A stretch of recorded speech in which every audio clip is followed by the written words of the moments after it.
moi je me demande, c'est une question que je pose à Philippe Val, ce que le patron de Charlie Hebdo vient faire à l'université d'été du MEDEF, sachant qu'il y a encore quelques années, on pouvait lire dans Charlie Hebdo des choses extrêmement violentes sur le patronat, sur le MEDEF. Mais le patronat, c'est quoi? Et aujourd'hui, le patron de Charlie Hebdo vient servir de caution un petit peu à l'université d'été du MEDEF. Bravo pour la liberté d'expression. Pour moi, le patronat, le patronat est une somme de gens qui généralement, évidemment, ne sont pas de gauche, donc pas forcément dans l'opinion que j'ai moi dans la vie comme citoyen. Mais il y en a quand même qui sont de gauche. Ce sont des êtres humains qui, pour la plupart, j'espère, ont des convictions démocratiques, et moi je discute avec tous les gens qui ont des convictions démocratiques. Maintenant, qu'est-ce que je viens faire moi au MEDEF? Simplement parce que déjà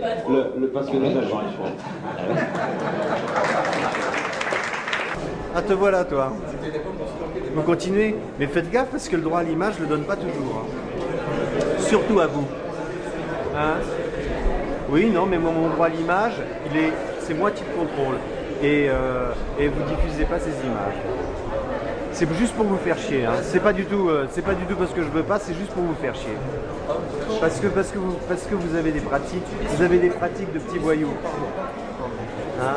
Non, je suis pas déçu qu'il n'y ait pas que des patrons dans la salle. Je dis que vous conduisez comme des merdes. Ce genre de une que Charlie faisait à l'époque, est-ce que Charlie pourrait le faire encore? Bah, bien sûr.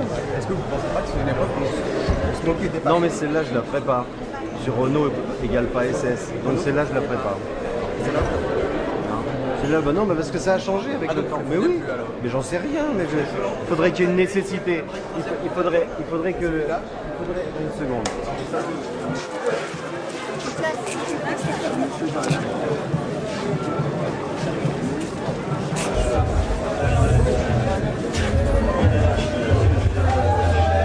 La dernière fois, on a été surpris, nous, enfin, avec l'équipe. On avait vu Val au MEDEF, on était surpris qu'il n'y ait aucun de l'équipe, genre Eric Canet.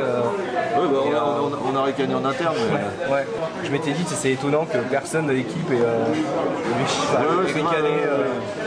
Ça s'est fait comme ça, ou c'est parce que justement Charlie est plus maintenant dans le c'est lui qui l'a fait aussi en son nom. Il nous a pas demandé l'autorisation d'aller au MEDEF en disant qu'est-ce que vous en pensez. Il était au MEDEF, il a été invité en tant que Philippe Val plus qu'en tant que directeur de Charlie.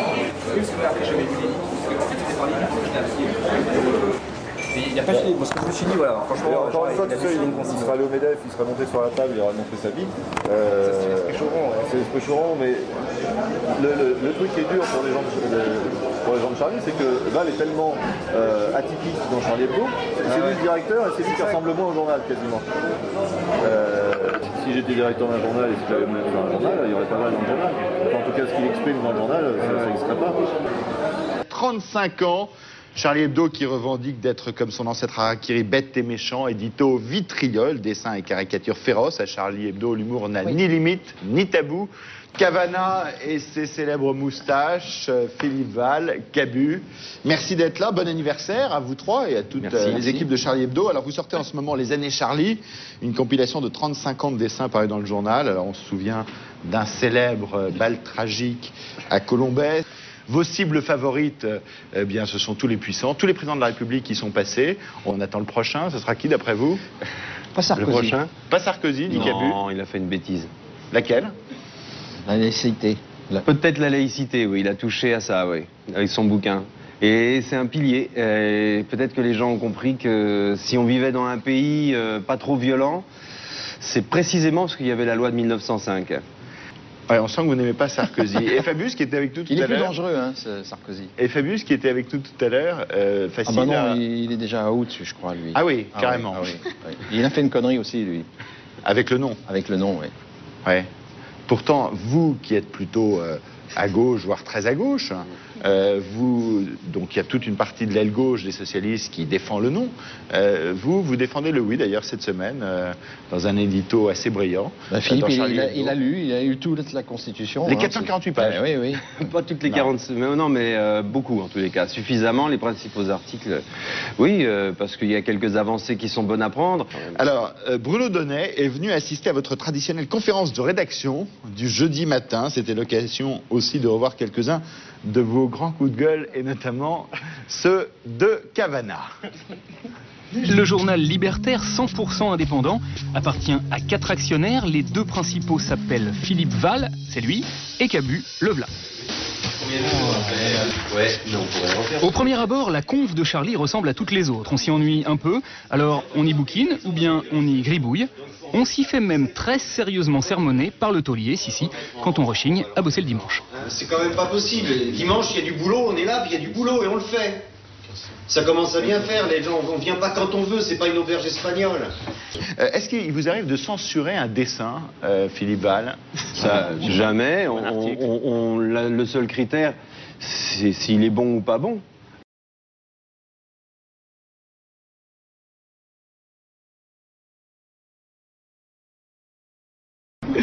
Le livre s'appelle Les années Charlie. François Cavana et Philippe Val, bien sûr, les 2 rédacteurs en chef historiques de Charlie Hebdo. Dans la préface de François Cavana, il est écrit que quand vous êtes devenu rédacteur en chef, donc en 92, vous êtes arrivé et vous avez fait régner une discipline et un professionnalisme qui tranchait avec les méthodes plutôt anarchiques et improvisatrices. Est-ce que vous avez des règles? Quelles sont vos règles dans la rédaction?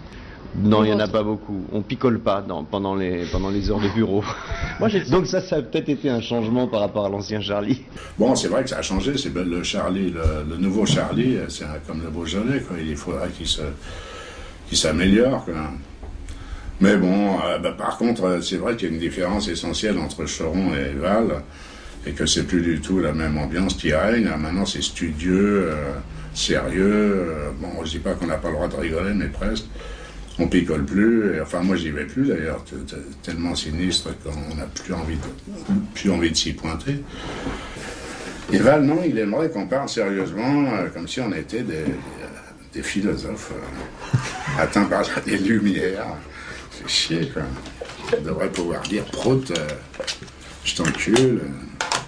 En fait, c'est pas un humoriste du tout, il n'a pas sa place dans Charlie, quoi. C'est ça le truc, c'est un éditorialiste qui serait bien dans je sais pas où, mais...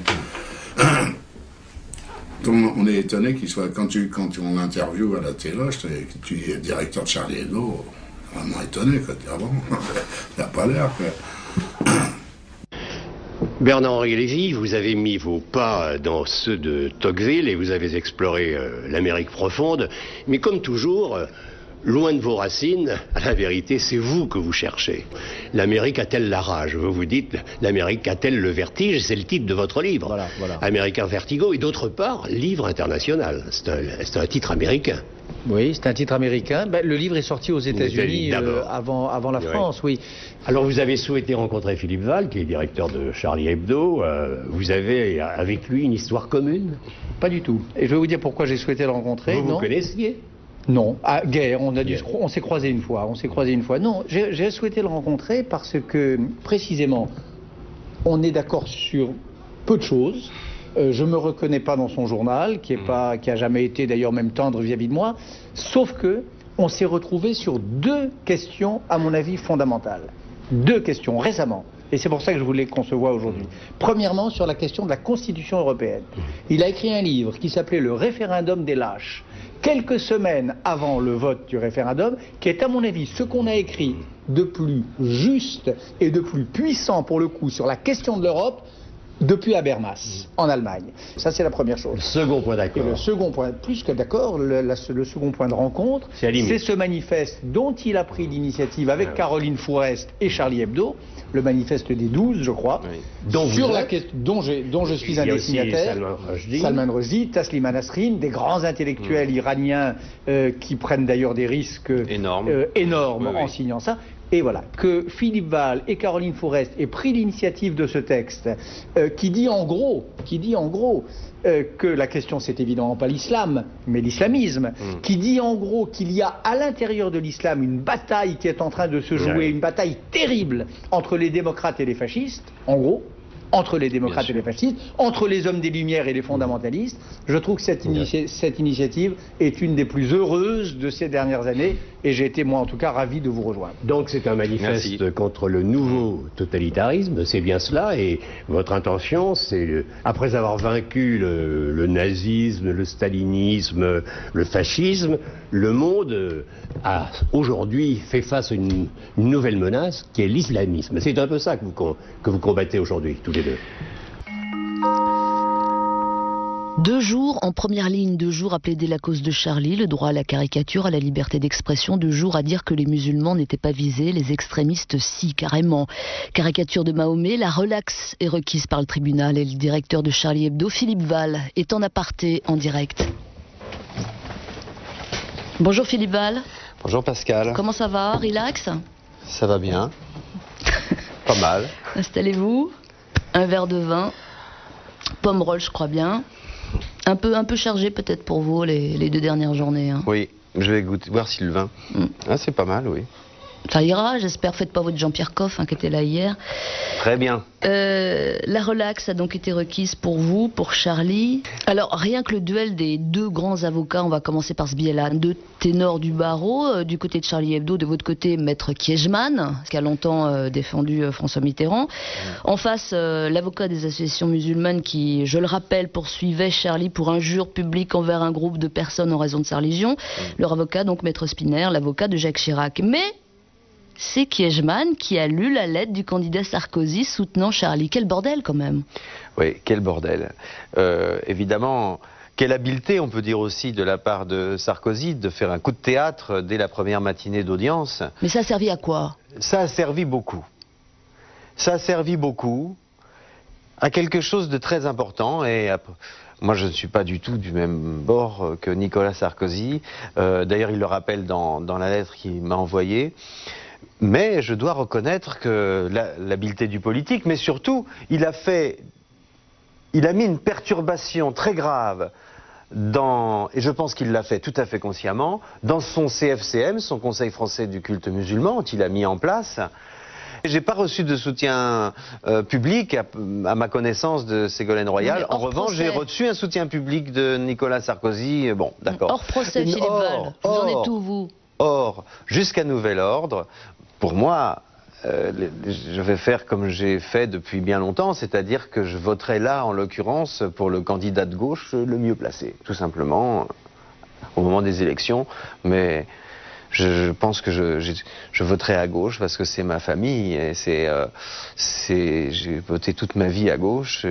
Je voterai, je pense, toujours à gauche, même si Nicolas Sarkozy me soutient encore dans d'autres procès d'ici les élections. Si j'ai d'autres procès, je l'en remercie d'avance, mais je ne voterai pas pour Nicolas Sarkozy. Quel ingrat vous faites.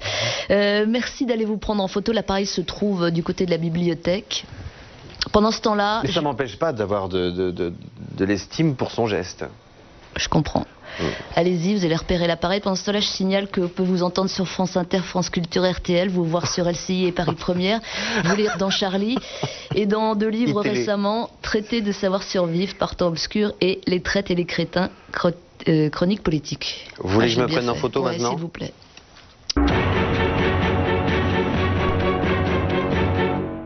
Bonsoir, on l'a appris il y a tout juste quelques minutes. Oussama Ben Laden a été arrêté en Afghanistan. L'homme le plus recherché de la planète a donc été retrouvé et arrêté tout au long de cette édition spéciale. Nous allons essayer de comprendre quelles peuvent être les conséquences de cet événement. Philippe Val, c'est vrai que l'arrestation de Ben Laden, comme ça, de prime abord, ça pouvait sembler être une bonne nouvelle. C'est pas si simple. C'est pas un coup fatal à Al-Qaïda. D'une certaine façon, si, quand même. Ouais. Et là, on voit Al-Zawahiri, d'ailleurs c'est automatique, il fait le même geste idiot avec ce doigt tendu, c'est infantile, c'est l'infantilisation de celui à qui on parle, le doigt comme ça. Il fait comme Ben Laden, mais il n'est que le numéro 2. Il n'est quand même que, on pourrait dire, il n'est que... Oui, Ben Laden incarne tellement quelque chose. Il a repris à son compte quelque chose qui existait avant lui, c'est-à-dire le terrorisme aveugle, comme le disait Frédéric Ancel tout à l'heure, le terrorisme aveugle et suicidaire. Hein, et ça commence surtout à se théoriser et à se formaliser pendant la guerre d'Algérie. C'est pour ça que c'est quelque chose qui nous concerne beaucoup, nous les Français, parce que c'est l'attentat du Milk Bar. Et il y a un arc qui va de l'attentat du Milk Bar jusqu'à Ben Laden. Ben Laden a récupéré tout ça et toute cette symbolique.